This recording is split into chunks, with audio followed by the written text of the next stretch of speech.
En su cuenta de Twitter, Ricardo Monreal, legislador por Morena, escribió ayer: mañana, o sea, hoy, se cumplen 3 años del cambio de régimen encabezado por el presidente AMLO. Ha sido un periodo legislativo de intenso trabajo, reflejado en 18 reformas constitucionales que han sentado las bases de la transformación. Y dice Monreal, hay liderazgo y dirección. Está en la línea telefónica el senador Ricardo Monreal, a quien le aprecio que me tome la llamada para hablar de este día, 1 de diciembre, 3 años de gobierno, 3 años de este cambio congresional. Buenos días, Ricardo. Gracias por tomar la comunicación. ¿Qué tal, Carmen? Me da mucho gusto saludarte a ti y a todo tu auditorio. Este día que en efecto se cumplen 3 años de aquel acontecimiento histórico en el que irrumpió un movimiento social encabezado por el actual presidente de la República, que logró la mayoría de posiciones en el Congreso y obviamente en las gobernaturas y por supuesto la presidencia de la República. 3 años a partir de eso, estimada Carmen. En tu mensaje dices, Ricardo, se cumplen 3 años del cambio de régimen. ¿Alcanza lo que ha sucedido, lo que está sucediendo para sostener cambio de régimen? No, quizás sea muy, este, la frase, aunque sea afortunada, quizá no todavía no logremos. Lo quiero decir con respeto. Los procesos de transición política, tú lo sabes, Carmen, son más largos, se prolongan más porque evidentemente no hay una duración, un término o un lapso de tiempo a través del cual se agoten estos procesos de transición política. En algunos países del mundo incluso han durado décadas y han costado vidas. Gracias, gracias a Dios aquí en México no ha habido eso. La transición política no te ha generado enfrentamientos armados o asesinatos de dirigentes opositores o del gobierno. Depende de dónde empieces a contar la transición, Ricardo, evidentemente. No, a partir del 18. A partir del 18 creo que ahí tenemos que iniciar el proceso de transición. Una vez que asume el presidente de la República el mando de jefe del Ejecutivo, del jefe de Estado, y a partir de ahí yo te diría que en 3 años se ha iniciado el proceso de transición. No se ha consolidado, sería demasiado pensar, demasiado optimista pensar que hemos concluido en los primeros 3 años lo que se propuso el movimiento. No, creo que faltan temas. Creamos la Guardia Nacional, sin embargo, a pesar de que se creó por unanimidad, a mí me queda todavía un dejo de que falta por profundizar el tema de seguridad. Es una asignatura para mí, desde el punto de vista personal, pendiente. En cambio, por ejemplo, la reforma constitucional en materia de paridad de género, que era un reclamo permanente durante décadas, ahí fue por unanimidad también una reforma que está aplicándose en los hechos, o la reforma al tercero constitucional en materia educativa, que también se aprobó por unanimidad, aunque ahí votaron unos del PAN y uno del Partido Independiente en contra, pero se logró la mayoría calificada en una reforma que era muy reclamada por maestros y trabajadores de la educación, o la de extinción de dominio, o la del fuero constitucional, o la separación del poder económico y el político, o la de la prisión preventiva oficiosa para delitos como corrupción, delitos electorales y robo de combustibles, llamados más comúnmente como huachicoleo. Todas esas reformas y muchas otras, Carmen, no las propusimos al inicio de la legislatura y eran producto de una propuesta ciudadana que llevamos a las urnas y que fuimos pronunciando plaza por plaza los que éramos candidatos y que acompañábamos al candidato a la presidencia de la República, en aquel momento Andrés Manuel López Obrador. Yo creo que en la parte legislativa, que es la que me corresponde comentar, hemos cumplido y hemos agotado la primera etapa de la agenda legislativa que nos propusimos y realmente no nos queda más materia en estos primeros 3 años. El presidente ha anunciado 3 reformas, Carmen, no fáciles las 3, difíciles las 3. Reforma eléctrica, que ya está planteada como iniciativa en Cámara de Diputados. El presidente ha anunciado otras 2, la de la Guardia Nacional y la de la reforma electoral o reforma política. Estas 3 para él, lo ha dicho en las mañaneras, constituyen la prioridad en esta nueva etapa y en esta nueva agenda, más las que se sumen. Pero la primera etapa, Carmen, la agotamos, creo yo, desde el punto de vista personal, agotamos la primera agenda de manera exitosa, como nos lo planteamos. En efecto, en tu introducción decías 18 artículos, no, son 18 materias constitucionales. En total fueron 56 artículos a la Constitución reformados. Por ejemplo, y te digo esto, por ejemplo, en la reforma de educación, no solo fue el tercero constitucional, sino que junto con esta reforma en materia educativa fue el 3, el 31 y el 73, o algunas otras, ¿no? No solo es un artículo, sino la materia contempla varios artículos de la Constitución, que en suma son 56 artículos hasta el primer trienio de esta periodo de sesiones de esta legislatura.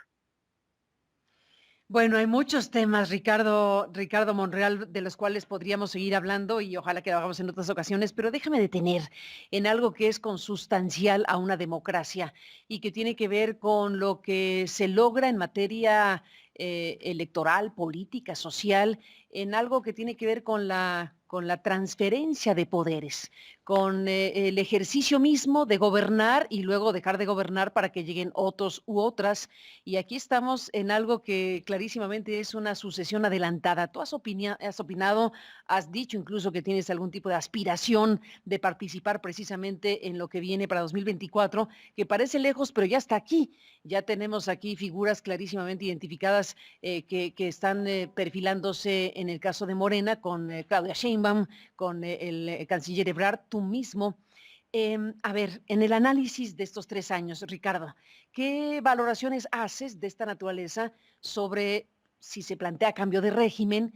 ¿Cómo va a ser esta parte de la historia una vez que a la mitad del sexenio estamos viendo lo que estamos viendo? No se está hablando de primarias, se está hablando de encuestas. Estás en contra de ello, por ejemplo, lo has dicho, pero ¿qué significa que la ruta para el partido que en este momento tiene las mayores preferencias? No lo digo yo, lo dicen las encuestas. Es clarísimo que si las elecciones fueran el día de hoy, pues arrasaría Morena en lo que corresponde al tema de un cambio de gobierno. Pero independientemente de lo que pase en los próximos 3 años, aquí el tema es cómo se están jugando las cosas y de qué manera se va a resolver un tema tan importante, visto lo visto, de la transferencia de poder en México. Es un tema importantísimo el que me estás preguntando, Carmen. Yo te diría que, en efecto, quizás sea el sistema medular o el sistema nervioso de lo que ahora es el país. Si en este momento fueran las elecciones, no me quedaría tampoco a mí ninguna duda que arrasaría a Morena. No por el partido, Carmen, lo aclaro, no por la institución partidista a la que pertenecemos, o porque los liderazgos estén tan actualizados y tan vigorosos que vayan a arrasar. No, más bien es la popularidad del presidente y el deseo de acompañar al presidente de una gran cantidad de personas, hombres y mujeres, que desean acompañarlo, valga la redundancia, hasta donde él quiera y hasta donde él llegue. Este tema que se ha planteado por el propio presidente, se adelantó, Carmen. A mí no me alegra porque genera no solo desencuentros en la base territorial, sino también preferencias adelantadas. No solo es la sucesión adelantada, sino también implica con signos, con símbolos, con lenguajes encubiertos o directos incluso, preferencias que van en contra de la esencia misma del movimiento que integramos y que fundamos con el ánimo de luchar en favor de la democracia y en favor de la democratización de procesos internos en Morena.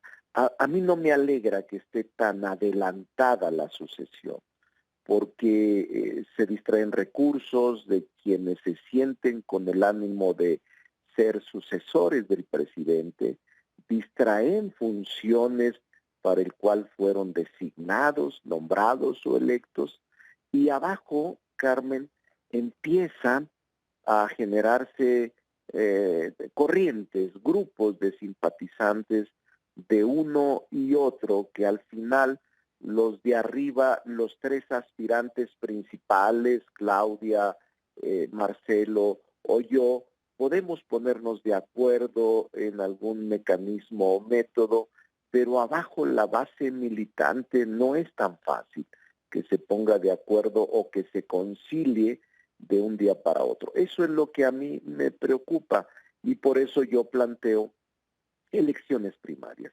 Y lo he dicho sin ánimo de confrontarme con el presidente, que entiendo cuál es su opinión respecto del procedimiento para la selección de candidatos a puestos de elección popular. Él, desde que se fundó Morena y desde antes en la coalición PRD, MC, PT, siempre optó por las encuestas. Yo era coordinador general de la campaña. Carmen, tú lo recordarás, que por cierto abriste tu espacio para debates impresionantes, difíciles, duros, en la campaña del 2012, siendo yo Debates el impresionantes, coordinador. exactamente. Además, yo a veces los escucho porque muchas cosas dijimos los tres coordinadores en aquel momento, y yo recuerdo muy bien que abrías tu espacio, simplemente eras moderadora sin opinión y sin inclinación alguna. Al contrario, pues, actuabas como periodista, como creo que sigues actuando, sin inclinación a ningún lado. Pero te digo esto porque desde entonces, desde el 2012 o antes, el presidente, siendo candidato, yo coordinador de la campaña general, optó por las encuestas para seleccionar candidatos a senadores, a diputados y a gobernadores. Y así fue. Y desde entonces, estoy hablando ya más de una década, o casi una década o más, el partido de izquierda, o en este caso Morena, que surge a partir del 2014, opta por este método de encuestas. Yo he dicho, y ahora lo sostengo contigo, que desde mi punto de vista es un mecanismo desgastado y que el partido debería evolucionar a mecanismos más innovadores. Y la propia, el método de elecciones primarias, que en todo el mundo existe, incluso en partidos de izquierda, o acuden y recurren a él con la organización de este mecanismo por los órganos electorales, incluso con financiamiento público, Carmen, como en Estados Unidos, los demócratas y los republicanos están obligados por ley a celebrar elecciones primarias y financiadas por el Estado. Lo mismo en Bolivia, en Honduras, en Panamá, en Paraguay, en Uruguay. O sea, es el momento para mí. Intento no confrontarme con el presidente, menos sabiendo su nivel de aceptación y popularidad que tiene. No lo haría aunque tuviese menos popularidad. Pero es un debate racional, es un debate con argumentos y es un debate que yo quisiera adentrarme en él con las estructuras y órganos Pero del te dice el gobierno del partido. presidente, perdón que te interrumpa, Ricardo, discúlpame que te interrumpa, pero el presidente te dice, son las reglas. Las reglas hablan de encuesta en Morena, entonces va a Sí, ser por encuesta. Y sí, entonces, frente a sí, sí. una frase categórica, ¿qué posibilidad tiene una postura como la tuya dentro de lo que tendría que ser un debate interno de Morena? Sí, mira, primero, yo me asumo como parte del movimiento, Carmen. No me siento ajeno, por más que intenten alejarme del movimiento, no lo van a lograr. ¿Por qué? Porque yo soy fundador.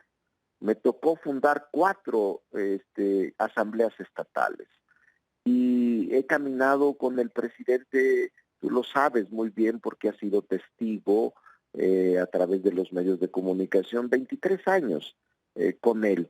Y yo te diría, cuando te dice contundente, esas son las reglas, sí, estoy de acuerdo, ahora son las reglas, pero se pueden cambiar, Carmen.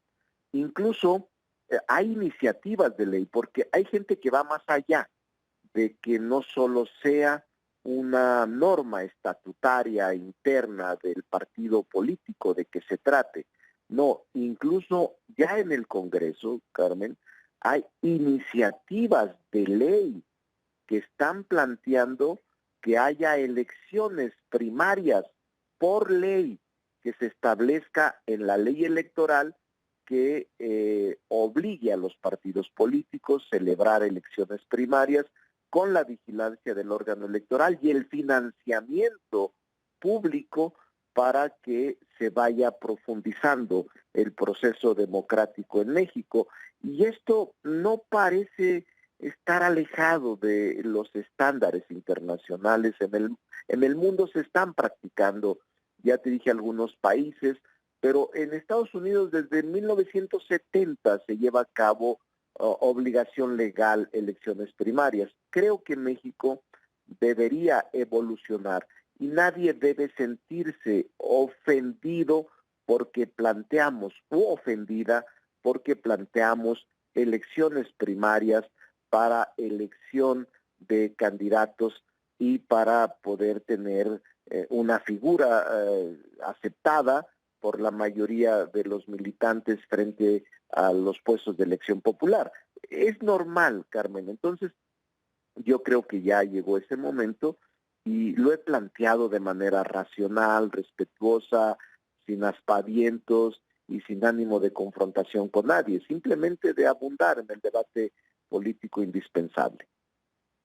Pero bueno, por ahí cruza esencialmente lo que pueda pasar de aquí al 2024, desde luego. Y bueno, también hay que decir que si la herramienta para definir una candidatura va a ser la encuesta, también se requiere transparencia para ello, porque hasta este momento te puedo decir que como periodistas hemos solicitado las metodologías, etcétera. Incluso en algún momento se nos prometió desde Morena entregar una de las encuestas que se hicieron. Aquí pierdo un poco la memoria sobre cuál fue el estado de la República que estaba definiéndose en aquel momento, pero bueno, nunca llegó la metodología, la encuesta, entonces también hay un tema ahí de si fuera por esa vía que se van a definir las candidaturas o la candidatura presidencial principalmente, pues entonces que abran la puerta para saber cómo se hizo, con qué metodología, con qué rigor, etcétera, etcétera. ¿Qué opinión te merecen las encuestas que ya se han hecho dentro del partido al que perteneces? Mira, Carmen, yo soy de los que lamentablemente me convertí en víctima de las encuestas. Tú recordarás también en el 2017, en todas las encuestas que se hicieron por encuestadoras nacionales, por casas editoriales, incluso por la UNAM, 21 o 23, aparecía yo arriba, pero en la del partido aparecí en cuarto lugar. Entonces, simplemente te dijeron ¿A la perdiste. jefatura de Entonces, gobierno? pero en la jefatura de gobierno. ¿Y quién la hizo? No, eso no te lo podemos decir. Bueno, ¿cómo no? ¿Cómo se hizo? No, no lo podemos decir. ¿En dónde se hizo? No, no se puede decir. Simplemente quedaste en el cuarto lugar. O sea, eso es muy fácil decirlo. O sea, la falta de transparencia, Carmen, la falta de expresar con contundencia metodologías, empresas, escenarios, circunscripciones o lugares donde se realice aleatoriamente la encuesta, hace sospechar desgastó este mecanismo que puede ser bueno, que puede ser un mecanismo atendible o aceptado, pero lo desgastó. En mi caso, yo no estoy de acuerdo con la encuesta y no es un afán de estar en contra de una decisión que se quiera tomar o de una expresión que se haya hecho. No, es un asunto que yo viví y te aseguro, ahora estamos en una etapa, Carmen, complicada del partido, que incluso me gustaría que se acelerara la decisión de los candidatos a puestos de elección popular en 6 estados, particularmente de gobernadores o gobernadoras, candidatos a esos puestos o candidatas a esos lugares, porque el método que se seleccionó según la convocatoria emitida, Carmen, es encuesta. Pero esta convocatoria se lanzó, si mal no recuerdo, los primeros días de noviembre. Hace un mes de eso. Y aún no se practica la encuesta. Y lo que genera, Carmen, es que haya guerra sucia, golpes internos, descalificaciones entre los propios compañeros y compañeras que aspiran a encabezar esa responsabilidad política en sus estados. Imagínate, en Hidalgo se inscribieron creo que 50 para ser candidatos a gobernadores, o en Oaxaca más de 20, o en Tamaulipas, o en Durango, o en los estados donde habrá. A mí en esa parte no me agrada que se haga un compás tan amplio y tan prolongado y que en esos 30 días pudo haberse realizado una elección primaria con menos consecuencias y con menos deterioro interno del partido. Yo espero que salga bien este proceso, pero será mediante encuestas. Este es el tema que no nos debe asustar, debatir y discutir. Si se considera que ese es el método y si la mayoría de congresistas del partido o del consejo del partido dice hay que sostener, bueno, está bien, pero uno de los temas que pudiera mejorar es el que tú dices. Yo no lo comparto, yo no comparto encuestas, pero lo que tú dices es ¿por qué no transparentarlas? ¿Por qué no decir quiénes las Bueno, van yo a digo, hacer? si van a hacer ¿Cuál es la encuestas, metodología? por lo menos que sean transparentes. Yo coincido De contigo acuerdo. respecto a una mejor fórmula con primarias, en mi opinión y análisis, coincido con ese punto, pero ya puestos en la realidad que si va a ser una encuesta, por lo menos que sea una encuesta transparente y que se sepa qué pasó con esa encuesta, quién la hizo, con qué metodología, etcétera, etcétera. Sería lo mínimo. Y además hay encuestas espejo, Carmen, es decir, no pueden equivocarse 3 encuestas, pues. Si son serias, tendrán que ser más o menos orientadas en el mismo sentido. Lo más grave que puedan decir es que hay empate técnico porque el margen de error sea el que considera la encuesta. Es decir, aunque yo te adelanto que yo voy a insistir en las elecciones primarias, o en otro método que se acerque más a la democratización interna, tampoco voy a condicionar mi permanencia en Morena y decir, si no lo hacen como yo quiero, yo ya me voy. No, hombre, es muy arrogante y es demasiado soberbio. No, yo soy fundador y simplemente es una expresión de porque he vivido esa experiencia de las encuestas que han sido métodos de imposición. No comparto, pues, no creo en ellas y por eso lo digo respetuosamente. Algunos dicen, es que no ha habido problemas en el método de encuestas porque no tenemos dificultades ni protestas. No, sí las hay. En todas partes, ahora en la selección de candidatos a diputados del año pasado, sí hubo reclamos de quienes creyeron que estaban arriba en las encuestas y no resultaron. Lo que pasa es que es tal la fuerza moral del presidente de la República que quisieron no dañar al partido con sus protestas o inconformidades o juicios ante el tribunal y se mantuvieron callados para que no se afectara al movimiento, pero sí hay reclamos silenciosos, callados, en donde dices, ¿por qué no vamos a un proceso de mayor democracia en donde yo me sienta más satisfecho de los resultados y así la unidad no se ponga en riesgo para garantizar el triunfo electoral. Déjame cerrar, Ricardo Monreal, esta conversación que te agradezco, retomando algo que dijiste hace ratito y justo por lo que estás diciendo acá. Tú dices, bueno, si no es como yo les planteo, tampoco es que eso va a significar que me vaya de Morena, pero dijiste hace rato, palabras más o menos, que pretenden alejarte del movimiento del que formas parte. Y yo te pregunto, ¿quién pretende sacarte de la 4T? No, mira, es obvio. Mira, por ejemplo, he sido ahora con la Ciudad de México, me cargan la derrota de En Morena en la Cuauhtémoc ciudad. No solo en y en Cuauhtémoc, otras. porque se ¿Y extendió a no varias tuviste nada que delegaciones. ver con la elección de la Ciudad de México? Nada que ver, que eso es lo Nada, injusto, absolutamente nada nada. que ver, lo digo, Bueno, no yo te no ayudó que miento. hablara, oye, no te ayudó que hablara también de ti la candidata ganadora que no era de tu partido. No, pero además no son los de ella. Yo tengo amistad con varios delegados que además no lo niego. Durante mi vida Alcaldes. pública como alcalde me reuní y me he reunido con muchos alcaldes que surgieron de la oposición. Pero yo no tuve que ver nada. Es más, no hubo un solo acto, no hay una sola actitud que me puedan responsabilizar. Entonces se desató una campaña y por eso no, Monreal es traidor porque fue el que contribuyó a la derrota de Monreal, contribuyó a que perdiéramos la ciudad. O sea, ese tipo de expresiones que me parecen fuera de todo contexto, pero A ver, y dime una orientadas. cosa, Ricardo, dime una cosa, ¿y por qué se perdió la ciudad entonces? Yo creo que hay responsables y creo que se alejaron los dirigentes de la base social. Mira, es increíble, Carmen, tú además tú lo sabes.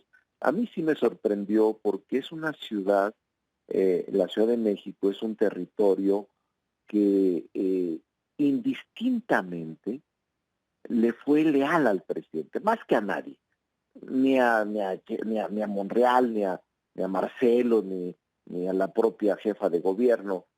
No, la lealtad del movimiento se centró aquí en la Ciudad de México y en los peores momentos, Carmen, en los peores momentos se mantuvo leal al presidente. En el peor momento de cerco mediático, de persecución política, de extinción o de asfixia al movimiento, la Ciudad de México se mantuvo leal al movimiento, siempre ganábamos la ciudad. Y es una paradoja que ahora siendo gobierno, tanto federal como local, se haya extraviado o se haya alejado. ¿Pero qué me quieres Hay, decir, Ricardo? Déjame aquí, lo me que quiero detengo. decir, lo ¿Que, que que quiero perdió el decir, presidente en la ciudad? ¿Que quien perdió fue el no, presidente? yo creo que el presidente mantuvo su nivel de aceptación. Yo creo que en el Entonces, ¿qué gobierno pasó? local los dirigentes locales pecaron de seguridad. O sea, yo creo que hubo un exceso de seguridad de que la ciudad se iba a mantener y yo creo que hubo exclusión en los cuadros militantes de Morena para procurar una unidad real y enfrentar la elección. Y creo que esta exclusión provocó el aislamiento o al menos la bajada de brazos de quienes pudieron haber ayudado. Hablo de dirigentes locales, de líderes en las colonias, de líderes en la ciudad, de intelectuales, de académicos, de clase media, de científicos, de toda la base social que históricamente nos había respaldado y que me parece a mí que en ese momento se alejaron como una especie de no me estás tomando en cuenta o no me estás eh, pidiendo mi opinión o me estás excluyendo, pero todo tiene remedio. Yo creo que se están haciendo ahora los movimientos para recuperar la ciudad y para volver a incidir en que las decisiones de esta ciudad estén ubicadas en el sector progresista y en políticas progresistas que ha sido siempre la Ciudad de México destacada. Por eso creo, Carmen, que es recuperable y lo vamos a ver ahora seguramente en la revocación de mandato, que he visto yo más movilización y más apertura. Yo al menos antes de la elección nunca hablé con la jefa de gobierno. Después de la elección he hablado en 2 o 3 ocasiones con ella y ha sido amable ha sido cuidadosa y ha sido incluyente. En el caso mío, pues, a ver, Ricardo, ¿qué piensas? Yo pienso esto y ya, es lo que le he expresado, pero ya no veo la exclusión que veía antes de la elección, sino creo que se aprendió la lección y ahora se intenta recuperar la ciudad como debe de ser, con hechos y con políticas progresistas, con el cuidado de servicios en la ciudad, o impartirles seguridad, bienes, servicios, siempre atenderlos. Y creo que se está haciendo de la mejor manera por el gobierno de la ciudad. Espero que todo salga bien.